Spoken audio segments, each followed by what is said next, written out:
नमस्कार सभी को। आज मैं आप सबको करवा चौथ की पूजा विधि और प्रचलित कहानी सुनाऊंगी, तो ध्यान से सुनिएगा। करवा चौथ की पूजा विधि।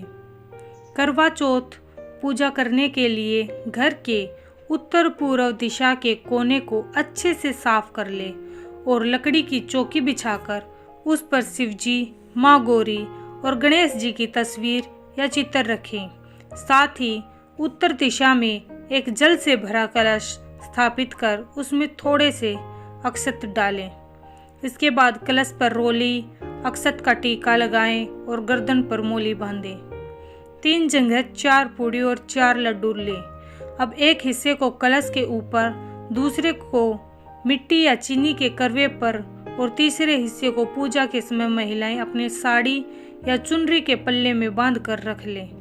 अब करवा चौथ माता के सामने घी का दीपक जलाकर कथा पढ़ें।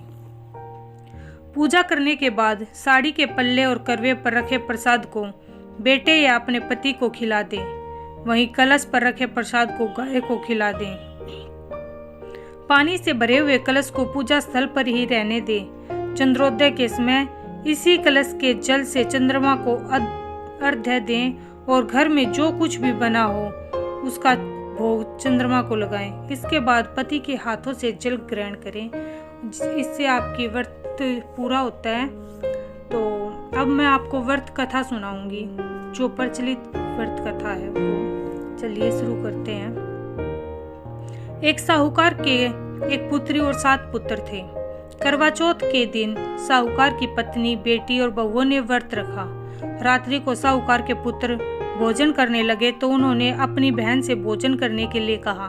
बहन बोली, भाई अभी चंद्रमा नहीं निकला है, उसके निकलने पर मैं अर्घ्य देकर भोजन करूंगी। इस पर भाइयों ने नगर से बाहर जाकर अग्नि जला दी और छलनी ले जाकर उसमें से प्रकाश दिखाते हुए बहन से कहा, बहन चंद्रमा निकल आया है, अर्घ्य देकर भोजन कर लो। बहन अपनी भाभियों को भी बुला लाई कि तुम भी चंद्रमा को अर्घ्य देकर व्रत खोल लो, किंतु वे अपने पतियों की करतूत जानती थी। उन्होंने कहा, भाई जी अभी चंद्रमा नहीं निकला है, तुम्हारे भाई चालाकी करते हुए अग्नि का प्रकाश छलनी से दिखा रहे हैं। किंतु बहन ने भाभियों की बात पर ध्यान नहीं दिया और भाइयों द्वारा दिखाए गए प्रकाश को ही अर्घ्य देकर भोजन कर लिया। इस प्रकार व्रत भंग होने से गणेश जी उससे रुष्ट हो गए। इसके बाद उसका पति सख्त बीमार हो गया और जो कुछ घर में था वह सब उसकी बीमारी में लग गया। साहूकार की पुत्री को जब अपने दोस्त का पता लगा तो वह पश्चाताप से भर उठी। गणेश जी से क्षमा प्रार्थना करने के बाद उसने पुनः विधि विधान से चतुर्थी का व्रत करना आरंभ कर दिया। श्रद्धा अनुसार सबका आदर सत्कार करते हुए सबका आशीर्वाद लेने लगी और मन से व्रत विधि विधान से करने लगी। इस प्रकार उसके श्रद्धा भक्ति सहित कर्म को देख गणेश जी उस पर प्रसन्न हो गए। उन्होंने उसके पति को जीवन दान दे दिया। उसे बीमारी से मुक्त करने के पश्चात धन संपत्ति से युक्त कर दिया। इस प्रकार जो कोई छल कपट से रहित श्रद्धा भक्ति पूर्वक चतुर्थी का व्रत करेगा वह सब प्रकार के सुख से संपन्न होता है और उसके सब कष्ट दूर होते हैं। यह थी हमारी करवा चौथ की कहानी, जो सदियों से प्रचलित है।